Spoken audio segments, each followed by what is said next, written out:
Hello everyone. कैसे हैं आप लोग। आप सबका सविद्या एकेडमी के इस जबरदस्त प्लेटफॉर्म में स्वागत है गाइस। आज हम लोग लेक्चर नंबर 2 लेकर के आ गए इलेक्ट्रिक चार्जेस एंड फील्ड्स के अंदर, जिसमें कि हम लोग ये सारा टॉपिक कवर करने वाले हैं। इससे पिछले वाला क्लास में, प्रीवियस वाला लेक्चर में हम लोग चार्ज के बारे बहुत डिटेल में डिस्कस कर चुके थे। जो भी उसका वेज होता है चार्ज करने का, चार्ज का प्रॉपर्टीज होता है, कुछ सवाल किए थे हम लोग। इसके बाद आज हम लोग क्या करेंगे, चार्जिंग बाय फ्रिक्शन के ऊपर बात करेंगे। किसके ऊपर बात करेंगे? Charging by friction. उसके बाद फिर बात करेंगे कूलम्स लॉ के ऊपर। चार्जिंग बाय फ्रिक्शन बच गया था पिछली बार। फिर कूलम्स लॉ स्टार्ट करेंगे, डाइलेक्ट्रिक कांस्टेंट और कूलम्स लॉ को वेक्टर फॉर्म में रिप्रेजेंट करेंगे और कुछ सवाल भी लगाएंगे। आइए हम लोग वीडियो स्टार्ट करते हैं और पहले बात करते हैं चार्जिंग बाय फ्रिक्शन के ऊपर। ठीक, तो यहां पर देखिए पहले लिखा है यहां पर कि equal magnitude and opposite nature of charge. अब क्या मतलब है इसका, हम समझाते हैं आपको। जैसे मान लेते हैं मेरे पास यहां पर एक बॉडी है, इसको हम मान लेते हैं बॉडी नंबर ए, और ये बॉडी के पास है फ्री इलेक्ट्रॉन। क्या है इसके पास? Free electron. और इसको हम रब करते हैं दूसरे बॉडी से। ठीक, इसको हम किसी दूसरे बॉडी पे रब करते हैं। तो ये जो बॉडी है जिसके पास, इन दोनों में से जिस बॉडी के पास फ्री इलेक्ट्रॉन रहेगा, फ्री इलेक्ट्रॉन किसको बोलते हैं? जो इलेक्ट्रॉन मतलब कि इजिली मतलब एटम के बाहर में जो रहता है, इजिली जो निकल जाता है। फ्री इलेक्ट्रॉन तो वो होता है जो घूमता है ना। अगर हम लोग मतलब घूमता है एटम में, इसको फ्री लिखना थोड़ा ठीक नहीं लगेगा, इसको हम लोग वैलेंस इलेक्ट्रॉन लिखते हैं। ठीक है, वैलेंस इलेक्ट्रॉन। वैलेंस इलेक्ट्रॉन कहने का मतलब है कि जो एटम का आखिरी शेल में पाया जाएगा उसको वैलेंस इलेक्ट्रॉन बोलेंगे। ठीक, तो ये जो वैलेंस इलेक्ट्रॉन है वो यहां से निकल के और इस बॉडी में चला जाएगा अगर दोनों को हम लोग रब करेंगे। इसलिए इसको बोल रहे हैं चार्जिंग बाय फ्रिक्शन या फिर डायरेक्ट कॉन्टैक्ट। डायरेक्ट कॉन्टैक्ट यहां पर भी हो रहा है और डायरेक्ट कॉन्टैक्ट लगा करके और दोनों को रगड़ दे रहे हैं। तो मतलब इससे जो इलेक्ट्रॉन्स है इस वाले बॉडी के पास, जो इसका वैलेंस इलेक्ट्रॉन है, एटम होगा ना इस बॉडी में, तो इस बॉडी का एटम होगा और यहां पर कुछ वैलेंस इलेक्ट्रॉन होगा, तो वो इलेक्ट्रॉन्स निकल करके और इस बॉडी में चला जाएगा। और ये जो बॉडी है ये कैसा चार्ज हो जाएगा? नेगेटिवली। मान लेते हैं यहां पर हम लोग देखते हैं सिनेरियो आगे। तो ये जो बॉडी नंबर ए है, मान लेते हैं इसमें से 2 इलेक्ट्रॉन्स निकला होगा। तो अगर इसमें से 2 इलेक्ट्रॉन निकलेगा तो इसमें 2 प्लस आ जाएगा, और ये बॉडी जो बी है, बॉडी नंबर बी जो है, इसमें 2 नेगेटिव आ जाएगा। क्लियर है? ये बॉडी ए में 2 पॉजिटिव और इसमें 2 नेगेटिव। तो जितना इसमें चार्ज था, जितना इसमें चार्ज निकला, उतना ही इसमें चार्ज ट्रांसफर हुआ। तो यहां पर देखिए वही लिखे हैं, इक्वल मैग्नीट्यूड। इक्वल मैग्नीट्यूड मतलब जितना इसमें चार्ज उतना ही इसमें चार्ज, क्योंकि जितना इसमें रहेगा वही ये ट्रांसफर करेगा ना अपने से निकाल के। और अपोजिट नेचर क्यों लिखे? क्योंकि अगर इसमें प्लस है तो इसमें क्या आएगा? माइनस। और आना ही आना है, क्योंकि इसका इलेक्ट्रॉन निकल के इसमें गया है तो इसमें नेगेटिव आएगा, और ये वाले में क्या आएगा? पॉजिटिव, क्योंकि वहां से इलेक्ट्रॉन निकला है। तो इसका एटम पॉजिटिवली चार्ज, और ये क्योंकि एक्सेप्ट किया है, गेन किया है इलेक्ट्रॉन, तो इसका जो एटम रहेगा, मतलब ये जो बॉडी रहेगा, ये नेगेटिवली चार्ज हो जाएगा। क्लियर है? तो चार्जिंग बाय फ्रिक्शन में क्या करते हैं? डायरेक्ट कांटेक्ट में लाते हैं, 2 बॉडी को रब करते हैं। रबिंग से एक बॉडी से दूसरे बॉडी में जो वैलेंस इलेक्ट्रॉन रहता है, ऑब्वियसली मतलब जो इसका एटम का शेल का जो आखिरी इलेक्ट्रॉन रहता है, वो इसमें से इसमें ट्रांसफर होता है। क्लियर है? बहुत बढ़िया। आगे हम लोग देखते हैं नेक्स्ट कूलम्स लॉ के ऊपर हम लोग बात करेंगे। कूलम्स लॉ क्या है? कूलम्स लॉ को हम लोग समझते हैं। आइए, कूलम्स लॉ का जो है वो आपका इस बारे में है। कूलम्स लॉ जो आपका है वो इस बारे में है कि अगर मेरे पास बेसिकली 2 चार्जेस है, अगर मेरे पास 2 चार्जेस है, एक चार्ज है Q1 और दूसरा चार्ज है Q2, और ये दोनों चार्जेस को हम लोग अगर कुछ डिस्टेंस से सेपरेट कर दें R, तो ये लोग दोनों चार्ज में इन चार्जेस का पोलैरिटी की वजह से कैसा फोर्स लगेगा और कितना लगेगा। कैसा लगेगा वो तो ठीक है, अट्रैक्टिव रिपल्सिव, लेकिन फोर्स कितना लगेगा उस बारे में जो बताता है उसको कूलम्स लॉ बोलते हैं। और सबसे इंपॉर्टेंट बात ये है कि ये लॉ तभी एप्लीकेबल होता है जब चार्ज रेस्ट पे रहता है। चार्ज एट रेस्ट, जब चार्ज रेस्ट पे रहेगा तो ही ये लॉ एप्लीकेबल होगा। अगर चार्ज रेस्ट पे नहीं है तो ये लॉ नहीं लगेगा। मूविंग चार्ज पे ये लॉ नहीं लगेगा। तो इलेक्ट्रोस्टैटिक तो हम लोग पढ़ ही रहे हैं, चार्ज एट रेस्ट, तो वहां कूलम्स लॉ तो लगेगा ही लगेगा। तो अगर ये 2 चार्जेस है, दोनों कुछ डिस्टेंस से सेपरेटेड है, तो ये चार्ज इस चार्ज को रिपेल करेगा। और अगर इसको हम पॉजिटिव मान ले, दोनों को पॉजिटिव अगर मान ले, इसको पॉजिटिव इसको पॉजिटिव, तो ये पॉजिटिव चार्ज इसको ऐसे रिपेल करेगा। और ये एक और चीज आपको ध्यान देने वाला है, ये पॉजिटिव चार्ज इसको कुछ ऐसे रिपेल करेगा, क्योंकि ये लाइन टू लाइन फोर्सेस होता है, मतलब कि ऐसे होता है फोर्सेस, है ना, ऐसे रिपेल करेगा, ये नहीं कि उधर रिपेल कर देगा, वैसा नहीं होता है। ठीक है? और यहां पर ये जो चार्ज है वो इधर इसको रिपेल करेगा। ठीक, तो क्योंकि दोनों पॉजिटिव था, तो इन लोग कितना एक दूसरे को रिपेल करेगा, वो फोर्स कितना आएगा, तो हम लोग यहां पर पहला पॉइंट लिखेंगे कि कितना इन लोग के बीच में फोर्स लग रहा है, वो डायरेक्टली प्रोपोर्शनल होगा इन दोनों चार्जेस का मैग्नीट्यूड के। ठीक, ये पहला इक्वेशन हो गया। अच्छा, और क्या बात है? दूसरा बात ये है कि ये चार्जेस के बीच का डिस्टेंस कितना है। अच्छा, इसको इनवर्स स्क्वायर लॉ भी बोलते हैं, क्योंकि ये बोलता है कि ये चार्जेस के बीच का डिस्टेंस को अगर हम लोग बढ़ाएंगे तो इनके बीच का जो अट्रैक्शन है वो कम होगा। होता भी ऐसे ही, जीवन में भी ऐसे ही होता है।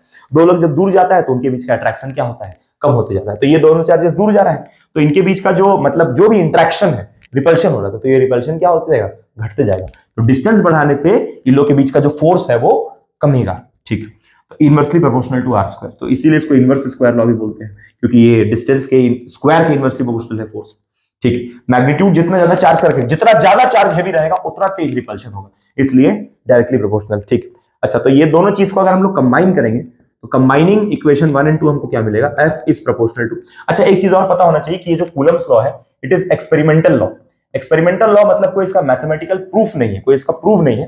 ये जो कूलम है, कूलम साइंटिस्ट का नाम है, वो कूलम अपने से सोचा था कि ऐसे ऐसे हम लोग फॉर्मूला निकाल सकते हैं। एक्सपेरिमेंटल लॉ, एक्सपेरिमेंट से उसको मालूम चला था, इसका कोई डेरिवेशन नहीं है ये जो फॉर्मूला हम निकाल रहे हैं। तो इट इज एक्सपेरिमेंटल लॉ,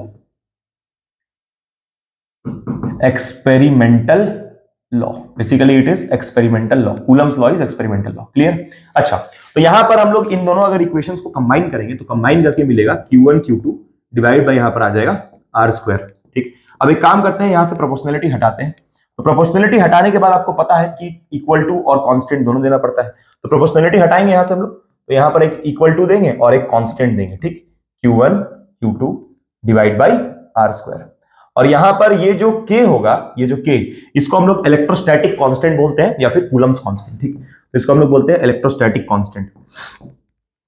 तो ये k को बोलते हैं इलेक्ट्रोस्टैटिक कांस्टेंट, इलेक्ट्रोस्टैटिक कांस्टेंट।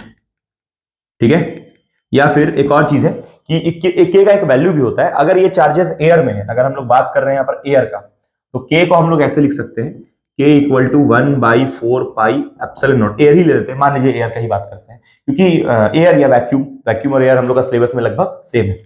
तो इसका वैल्यू होगा 9 × 10 का पावर 9। ये k का आपको जो वैल्यू है ना वो याद रखना है। ऐसा यूनिट भी होता है k का, बट उसका जरूरत नहीं। आप चाहें तो यहाँ से k का ऐसा यूनिट निकाल सकते हैं, इसको नीचे भेज के उसको ऊपर भेज के k का यूनिट निकल जाए।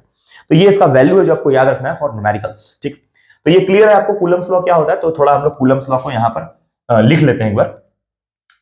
नेक्स्ट पेज में वही सब आपको जो लैंग्वेज में वही बात लिखना है। ठीक है, तो यहाँ पर देखिए नेक्स्ट पेज में हम लोग वही लिखेंगे, एनालॉग यहाँ पर बताना था हमको। उससे पहले थोड़ा हम लोग कूलम्स लॉ को लिख लेते हैं। क्या है कूलम्स लॉ का statement? The force between two charges, the force between two charges is directly proportional उनके मैग्नीट्यूड के, is directly proportional to दोनों चार्जेस का वैल्यू, मैग्नीट्यूड है ना, is directly proportional to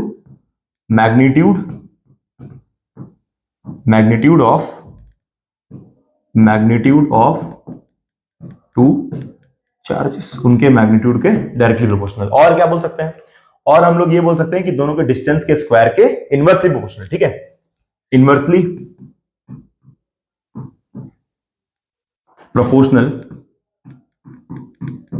proportional to the distance of separation,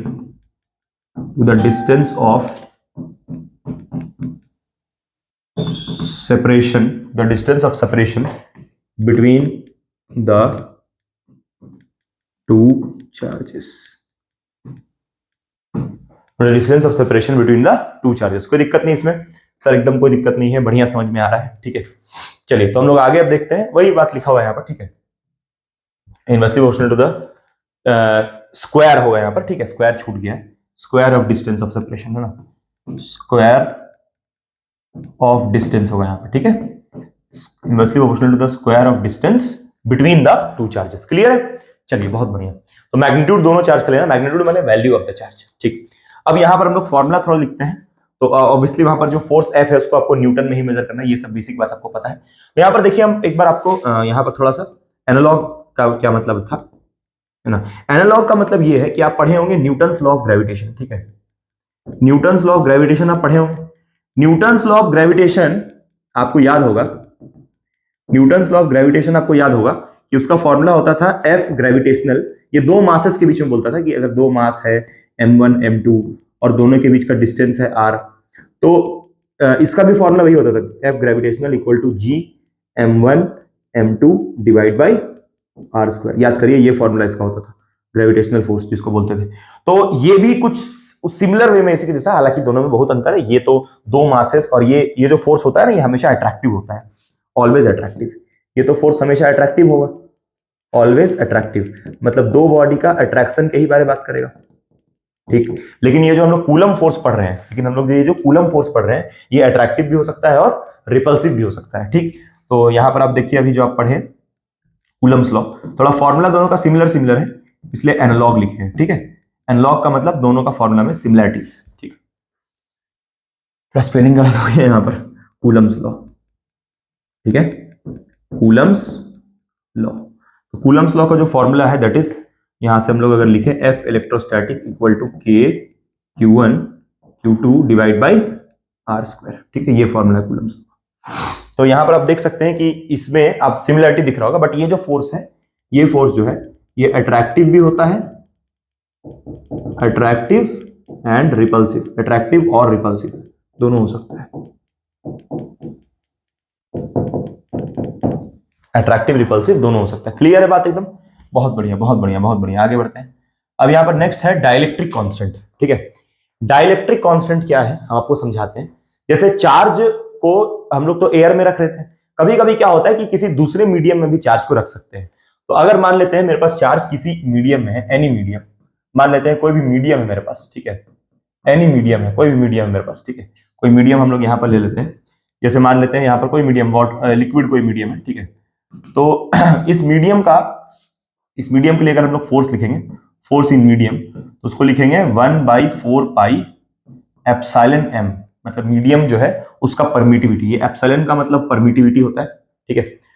तो epsilon m लिखे, ठीक है। अच्छा, एप्सिलॉन नॉट का मतलब एक बार आपको हम बताए नहीं है, यहां पर थोड़ा आपको हम एक चीज बताना चाहेंगे और उसके बाद हम आएंगे।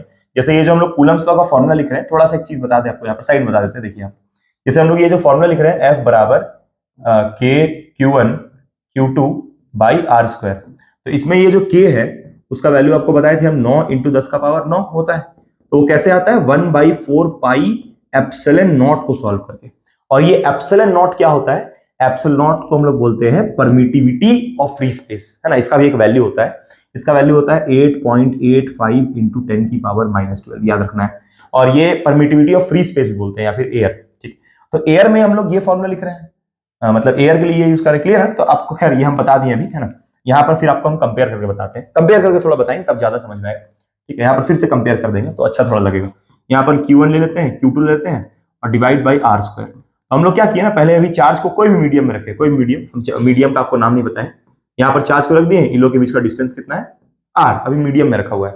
अब हम लोग क्या करते हैं, यहाँ पर जो आपको हम बता रहे थे, एयर में रख देते हैं, यही चार्जेस को कहाँ रख देते हैं, एयर में। तो यहाँ पर Q1 और ये Q2 और इनके बीच का डिस्टेंस कितना है, r, और इन लोग कहाँ रखे हैं, एयर में।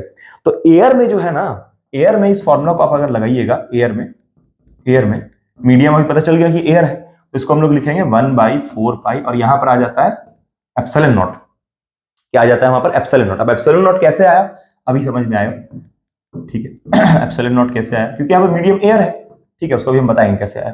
तो एक काम करते हैं, ये वाले को हम लोग मान लेते हैं इक्वेशन 1, जब ये किसी भी मीडियम में था, और ये जब एयर में है, ये दो इक्वेशन हम लोग मान लिए। अब ये दोनों इक्वेशंस को डिवाइड करते हैं, तो Fm बाई F एयर, ठीक, F medium by F air. तो F मीडियम क्या है, 1/4 पाई एप्सिलॉन m, और यहां पर है Q1 Q2 by R square divide by 1/4 pi epsilon naught Q1 Q2 divide by R square. तो यहां से आप देख सकते हैं कि Q1 ये कट गया, ये भी कट गया, ठीक, और ये 4 पाई भी कट गया, तो ये एप्सिलॉन नॉट ऊपर चला जाएगा, तो epsilon naught by epsilon m हो गया, और यहां आ गया F medium by F air. कोई दिक्कत नहीं, क्या हुआ यहाँ पर, ये एप्सिलॉन नॉट कहां चला गया, ऊपर, एप्सिलॉन m है नीचे।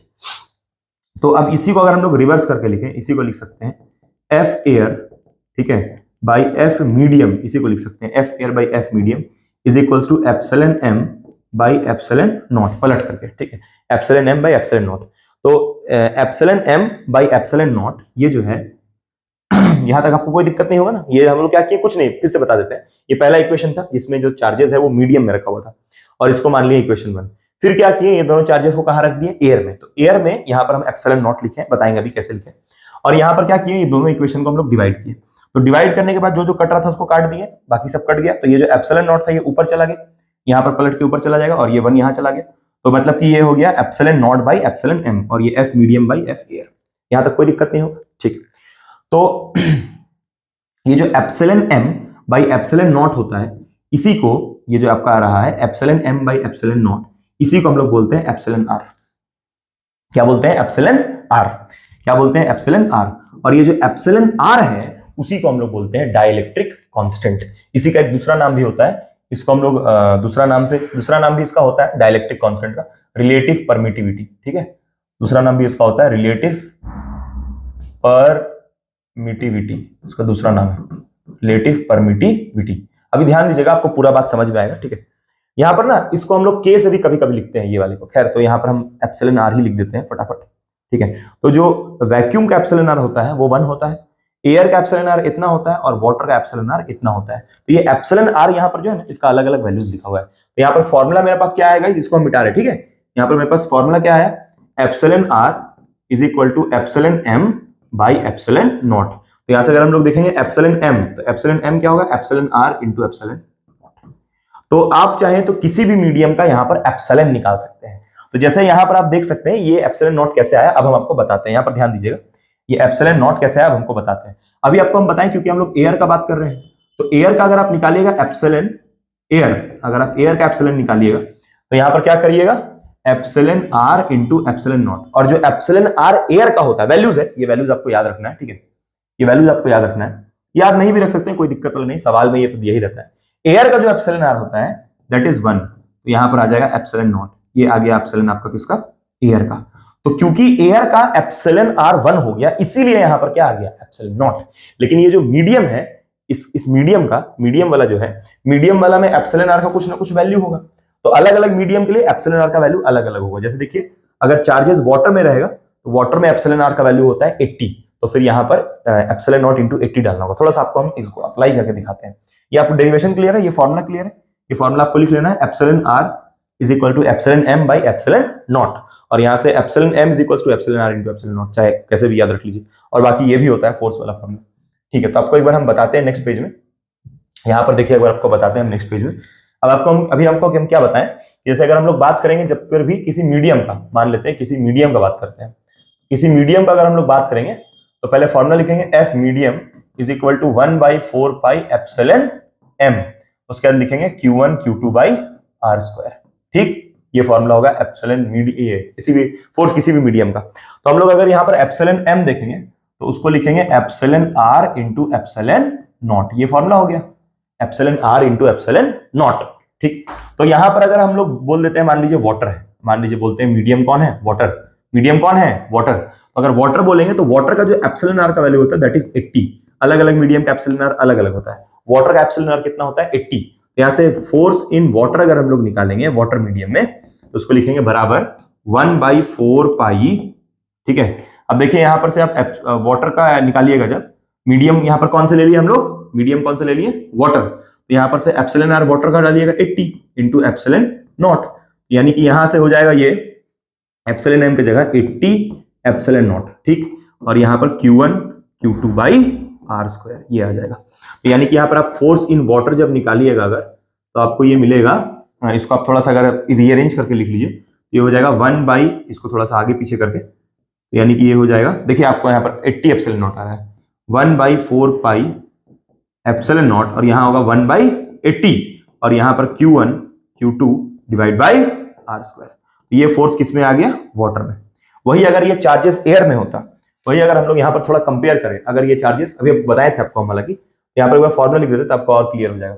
अगर यही चार्जेस किस में रहता, एयर में, तो एयर में अगर आप देखते हैं तो इसी फॉर्मूला को फोर्स इन एयर के लिए क्या लिखते हैं, फोर्स इन एयर के लिए आप इसको लिखते हैं 1/4 पाई एप्सिलॉन नॉट, क्योंकि यहां पर जो एप्सिलॉन मीडियम है, देखिए एप्सिलॉन मीडियम में ये वाला वैल्यू कितना हो जाता है 1, यानी यहां पर खाली क्या बचता है, एप्सिलॉन नॉट बचता Q1। तो एक कंपैरिजन हो जाएगा यहां पर, इसलिए आपको हम दोबारा लिख के ये बता रहे हैं। तो ये फोर्स आया एयर में, तो आप देख सकते हैं अगर इसको और इसको कंपेयर कीजिएगा तो आप देख सकते हैं कि क्या इस पूरे की जगह हम फोर्स ऑफ एयर लिख सकते हैं, क्या इस पूरे की जगह हम फोर्स ऑफ एयर लिख सकते हैं? बिल्कुल लिख सकते हैं। तो हम लोग यहां से लिखेंगे क्या कि फोर्स इन वाटर, एक काम करते हैं, इसको 1 मान लेते हैं और ये वाले को मान लेते हैं 2। तो हम क्या बोल सकते हैं, फ्रॉम 1 एंड 2, 1 एंड 2 से हम लोग को यही समझ में आ रहा है कि force in water is equal to force in air. Force in air, air कहां पर होगा, देखिए ये पूरे का जगह हो गया एयर और डिवाइड बाय यहां पर क्या है 80। तो मतलब इससे ये समझ में आ रहा है, कि जो आपका एयर में फोर्स होता है उसको 80 से डिवाइड करते हैं तो वाटर में आता है। तो अगर आपसे कोई पूछेगा कि चार्ज ज्यादा इंटरेक्शन कहां कर पाता है, तो चार्ज ज्यादा इंटरेक्शन एयर में कर पाता है, क्योंकि वाटर में तो फोर्स 80 टाइम्स कम हो जाता है।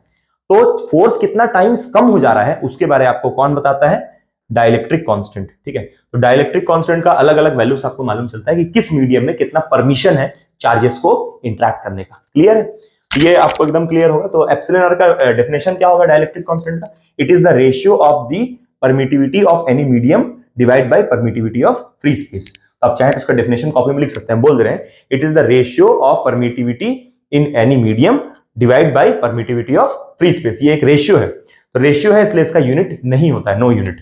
क्लियर है, तो आप नोट्स में आप अपना ऐड कर सकते हैं और यहां तक उम्मीद करते हैं आपको कोई दिक्कत नहीं होगा। अब यहां पर एक सवाल आ गया, ये सवाल बहुत इजी है, आप खुद से भी इसको लगा सकते हैं। देखिए ये वाला सवाल अभी जस्ट हम जैसा आपको बताएं कॉन्सेप्ट, उसी के ऊपर यहां पर एक सवाल है। 2 पॉइंट चार्ज है और दोनों इक्वल डिस्टेंस है, 1 मीटर का डिस्टेंस है। तो आप खुद से लगाइए, हम एक आपको दूसरा सवाल करवाते हैं, ये तो बहुत ईजी होगी, आप इसको खुद ट्राई कीजिए। ठीक है, यहाँ पर हमको एक कंसेप्ट आपको बताना था, है ना, एक कंसेप्ट आपको और बताना था। यहाँ पर देखिए, है ना,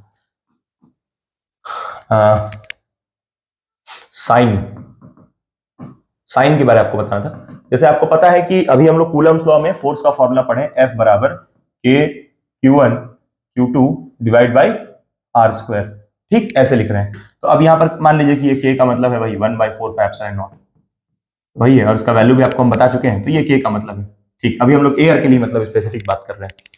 तो यहाँ पर जैसे यहाँ पर हमको 2 चार्ज मान लेते देता है +5Q और यहाँ पर एक और चार्ज देता है -5Q, और ये लोग के बीच का डिस्टेंस मान लेते हैं दिया है R। और हमसे अगर इनके बीच का पूछा है फोर्स, तो हम कैसे निकालेंगे, इनके बीच का अगर फोर्स हमको निकालना है तो हम ये जो चार्जेस का साइन है उसको नहीं लेंगे, विदाउट साइन लेंगे, क्योंकि यहाँ पर ये फोर्स एक वेक्टर क्वांटिटी है और यहाँ पर उसका खाली वैल्यू हम निकाल रहे हैं। हाँ, अगर इसको वेक्टर फॉर्म में लिखेंगे तब ये इसका साइन लेना पड़ेगा, लेकिन अगर स्केलर वैल्यू निकाल रहे हैं, खाली मैग्नीट्यूड निकाल रहे हैं, अगर हम निकाल रहे हैं मैग्नीट्यूड ऑफ फोर्स, अगर हम निकाल रहे हैं मैग्नीट्यूड ऑफ फोर्स, मतलब सिर्फ फोर्स का वैल्यू, सिर्फ फोर्स का मैग्नीट्यूड निकाल रहे हैं, तो मैग्नीट्यूड निकालने के लिए K, ये Q1 को डालेंगे 5Q और Q2 को भी डालेंगे 5Q, भले ही ये नेगेटिव है, मतलब विदाउट साइन डालेंगे, जब खाली वैल्यू निकालना पड़ेगा, डिवाइड बाई आर स्क्वायर। मतलब ये फॉर्मूला में जब सिर्फ मैग्नीट्यूड निकालना पड़ेगा, तो मैग्नीट्यूड निकालने के लिए विदाउट साइन, मैग्नीट्यूड निकालने के लिए विदाउट साइन, और जब मैग्नीट्यूड नहीं, जब इसको वेक्टर रियली लिखना होगा वेक्टर फॉर्म में, तो साइन उसका लेना पड़ेगा। तो उम्मीद करते हैं आपको यहां तक सारा बात समझ में आया होगा। ये आपको सवाल होमवर्क के लिए है, इसको आपको ट्राई करना है। ठीक है, और आपको हम डाइलेक्ट्रिक कांस्टेंट समझाएं, कूलम्स लॉ क्या होता है ये चीज समझाएं। ठीक है, और थोड़ा सा आपको हम ये भी समझाए थे। ठीक है, तो अब हम लोग मिलेंगे नेक्स्ट क्लास में guys. Thank you, bye bye.